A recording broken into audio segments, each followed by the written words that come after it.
so I'm TJ, and of course, Mayor Connie Schrader here with the Heart of Bastrop Talk Show. And we have some really special guests, some country music icons who are coming to the Austin area.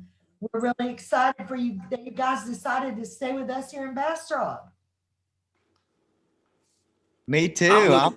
I'm looking super forward to it. You're going to love it.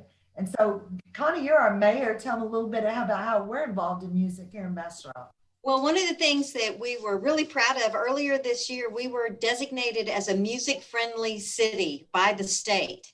So when you come to Bastrop as a musician, know that we are doing what we can to take care of you. And as a matter of fact, we have one of the things that we do with the designation is we have a committee, and I am scheduled to have breakfast with Phil Hurley, who you may or may not know, but just recently moved to Bastrop, is a recording musician. And we thought it was best to talk to musicians to make sure the city was doing what they could to support you guys sharing your wonderful talent with the community.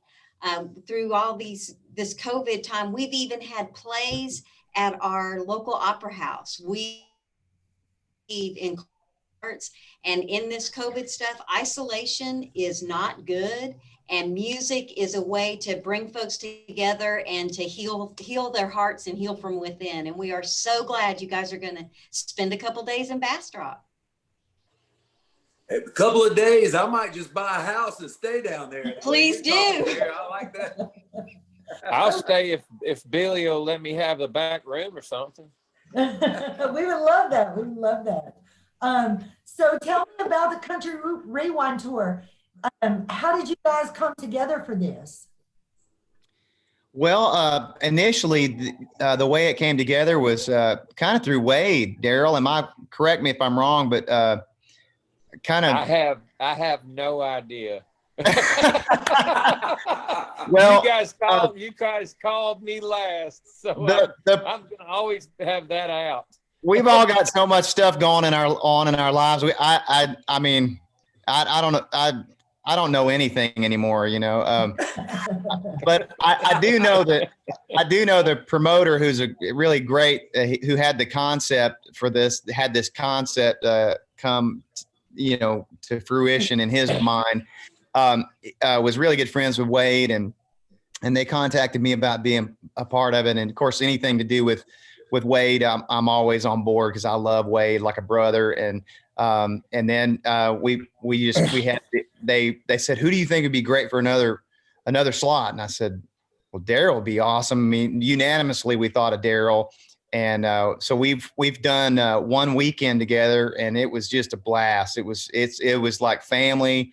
The crowds were awesome, and it was so great to be around people again. And we really had a great time. And so you guys just jump in. If I'm talking too much, just jump in. But I wanted to say too about Bill.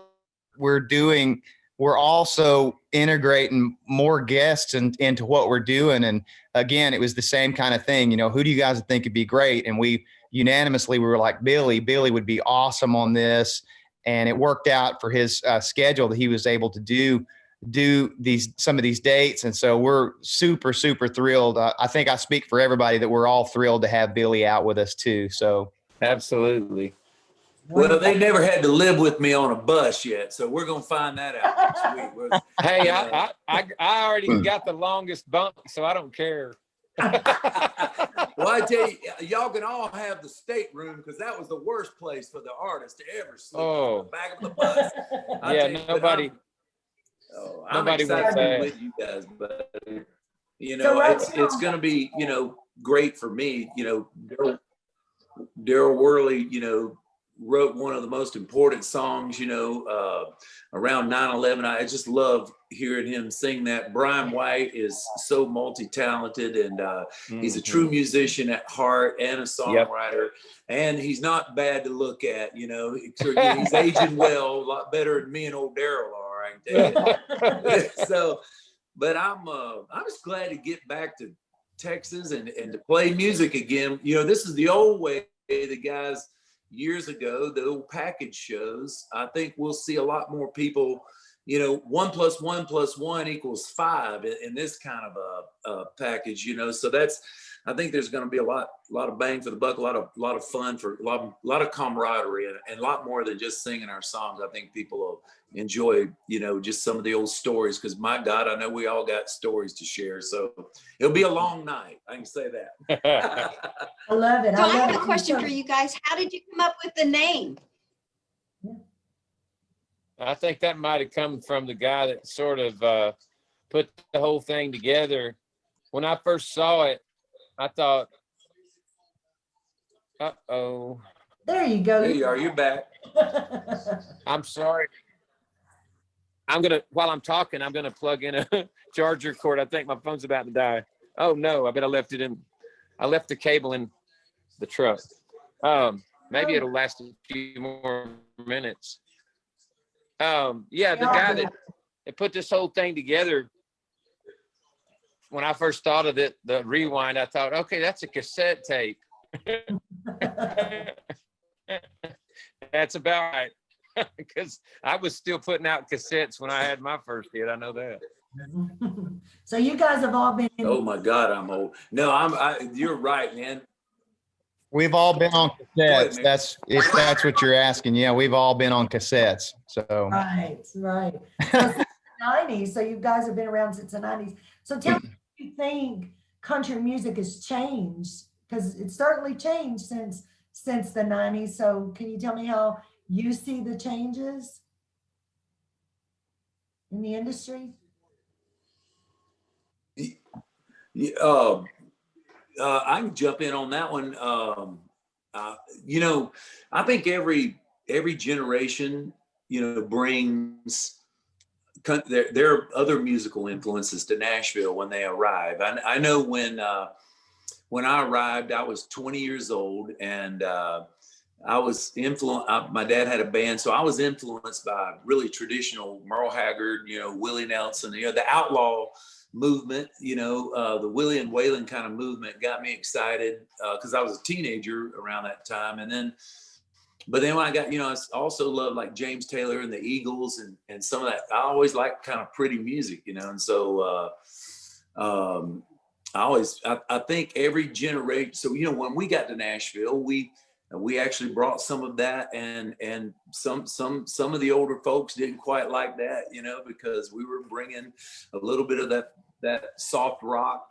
You know, Travis Tritt was bringing a little bit more of that Southern rock, you know, to the format. And, you know, the guys that are coming along, girls are coming along now, they're bringing, you know, a little bit of hip hop. They're bringing what, you know, other than country, they're bringing their other influences in. And it just ever, you know, keeps ever changing and compartmentalizing and redefining. And it's about like any other radio station. There's about 1 out of 5 songs, no matter what format it is, country, pop, rock, there's always about 1 out of 5 songs that I like on any format.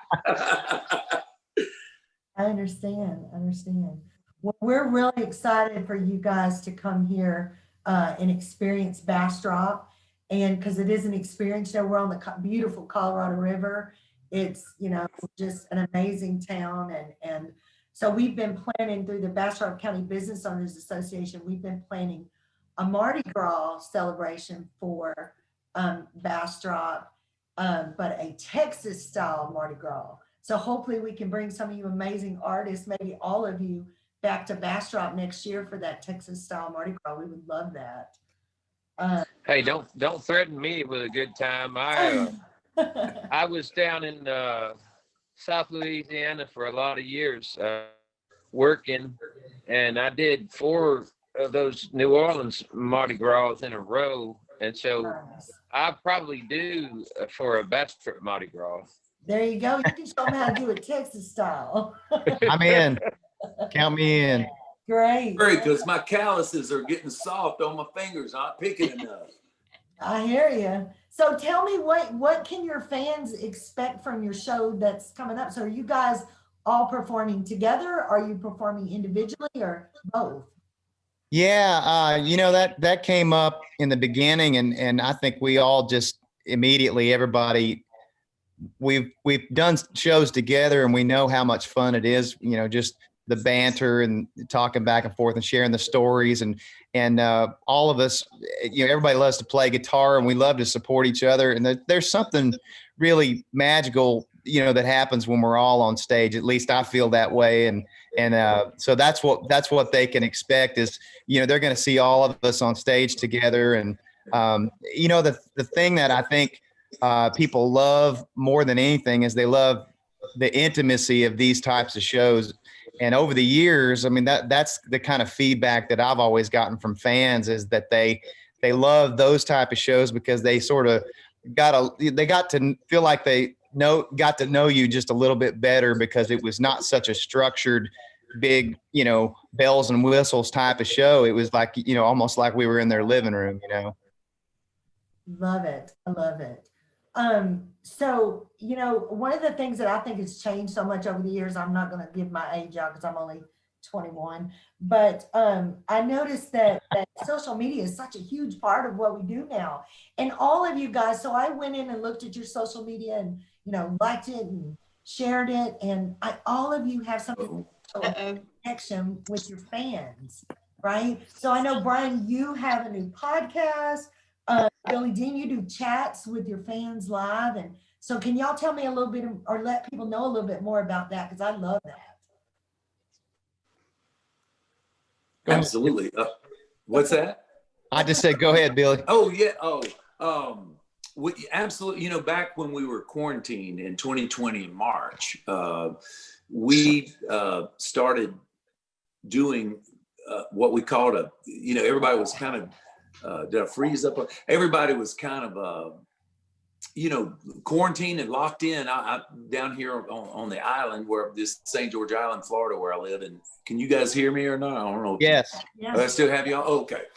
Anyway, so we, decided to do a happy hour, and just try to be happy, just try to do some music. Then it became we did it the next day and then the next day. And then, people started passing on, like Kenny Rogers died. I said, well, we got to do a tribute to Kenny Rogers the next day. And Joe Diffie passes and we got to do it again tomorrow because Joe Diffie, it became a 7-day-a-week deal for us. At 6 o'clock, we were Eastern time, we were on the deck playing, and I ran out of songs after 3 or 4 weeks. I thought, well, I can't, but no, and then it started out, it left it kind of everybody went back to work and everything, but now we're doing I do a live Billy Dean happy hour live every Wednesday. We got a little streaming studio now, and we do it every Wednesday at 6 o'clock, a little happy hour, a little fun.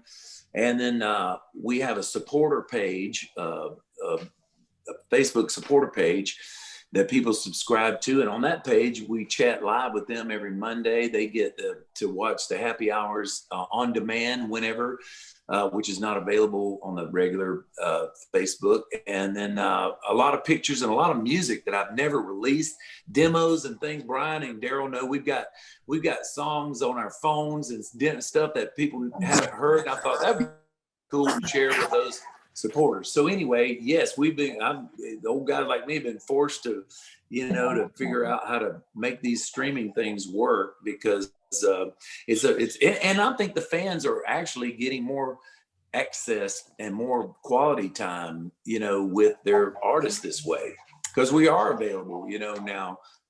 Oh, Brian, look at that guy. Who is that? He wants to be part of the buzz. He wants to be part of the meeting, y'all. Oh, he's gone now. He heard something, so he's out of here. Sorry. I love it. I missed it. So Brian, tell us about your podcast. So you have a new podcast coming up. That was really exciting. I watched your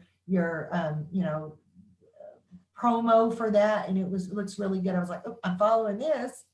Oh, thanks. I have to say, it has its challenges. It's not as easy as it sounds. I learned that.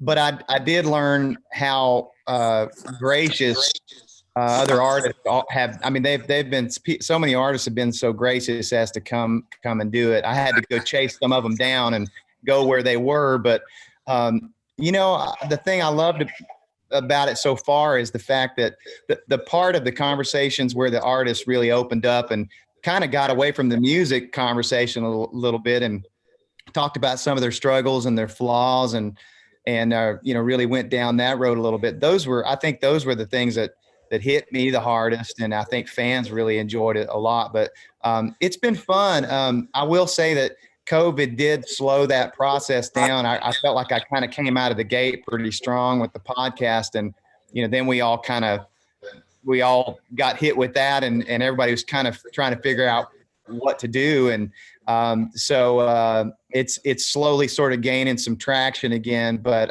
it really has been a lot of fun. I've found that it's a very comfortable seat to sit in. Wonderful, wonderful. And I know that Daryl, you have a thing called Outdoor at the Whirly World. That's and tell me about that. That looks exciting. I was like, oh. So I think they're actually having a podcast episode with TWRA this afternoon. They just came out, and I do quite a few different things with Tennessee Wildlife Resources Agency. They know that I'm a big hunter and fisherman and just an outdoorsman all around when it comes to that stuff. So they approached me several years ago, and we've been working together quite a bit. So this is really not a new thing, but the whole idea with the podcast and some of the promo stuff that we're doing is so. When they got out there and started asking questions, I told them that they just had to. The schedule, I make all the schedule, I make all the rules. I said, you guys have to understand, now you're at Whirly World. And they loved it. They said, we want to name this episode that. So anyway, I don't know where that came from. That's too funny. That is too perfect, Daryl. I love that. Man, you got to keep that. Well, Daryl, when you come to Bastrop, you can do some paddle boarding on the Colorado River, do some fishing. We've got Lake Bastrop, you can do some fishing. There's a lot of outdoor things. We have a state park. The entrance to a state park is 1.5 miles from where I'm sitting at City Hall.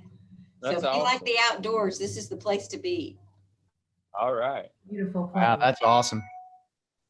Yes, guys, I'm really excited. I can't wait to see the show. I'm really excited that you're going to stay with us here at the Hampton Inn because, kind of like Connie is a talk show host and a mayor, I'm a talk show host and the manager of the Hilton here. So, so we're really excited for you guys to stay with us. And I know people are just going to come out in droves. After they, see this, they're going to be like, got to go see these guys. Y'all are so much fun, so down to earth. And I love that you have that connection with your fans through your social media, and just really being approachable guys. And, you're icons for us. I've been fans of all of you for years and years. I know Connie has as well. So we're really excited to get you down here, show you the city, and you just light it on fire. Well, we're honored, and thanks for all the heads up. Now I know what I need to go buy when I go to Walmart this week, and I need to stock up on I need to make sure I got the right pound test line and the right right gear for the stuff down there, the lake and the river. And I only wish we had a little more time, Right. So when you guys leave Austin, that's your last Texas show, right? Yes, ma'am. People better. I don't know about you guys. I'm not leaving. We don't. Brian and Daryl always stay in the Hiltons. This is the first time I get to actually stay in the Hilton. I'm gonna enjoy my room while I'm there. All right. I'm not going out nowhere. Well, I'll tell you what, Billy. I'll try to get you a jacuzzi room so you can just kick back. Would you really? Because I'm telling you, they're gonna put me on the smallest Hey, bunk. It's gonna be a rough ride down. Daryl told me stick it, but I won't do that to you. I'm the shortest. I'm the shortest guy on the tour. They may not have heard you say to go out and light up the town, and those two guys would probably say you don't have to worry about us, but you might not want to give Daryl that invitation because I might do it. Just glad you guys aren't trying to drive here. We're having surprisingly Arctic weather. But in Texas, it doesn't, if you don't like the weather, just hang on because it's going to change. So you may be in shorts and t-shirts in a week. So y'all be You never safe. know. I agree. Dude, thank y'all for having us today.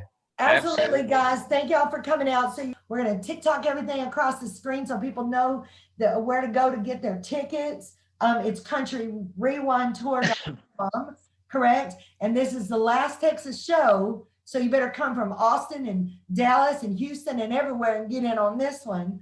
And then when you leave here, you're going to Kansas City, Missouri, correct? That's your Correct. Yeah. next step. And then what I'm going to do is on our website on theheartofbastrop.com and have all your tour information up there where these guys go to get their tickets. So it was so. Hey, I would say this too. I would say that since we're still pretty early in the process, I wouldn't be surprised if we didn't book some other Texas dates before this thing is over. That'd be great. Well, maybe Yeah, I would almost bet you that'll happen. Nice. I hope so. Me too. Yeah. Well, thank you so much, guys. Thank you so much. Be You safe. too. Absolutely. Have a great day, y'all. You as well. Thank you. Bye. Come on out, relax, rewind, and have a good old time with Daryl Worley, Brian White, and Andy Griggs on the Country Rewind Tour, presented by Center Stage Magazine, Saturday, February 27th at Community Gardens in Bastrop. Get your tickets now at countryrewindtour.com. Special rates for overnight guests at the Hampton Inn and Suites in Bastrop. Call 512-321-2898.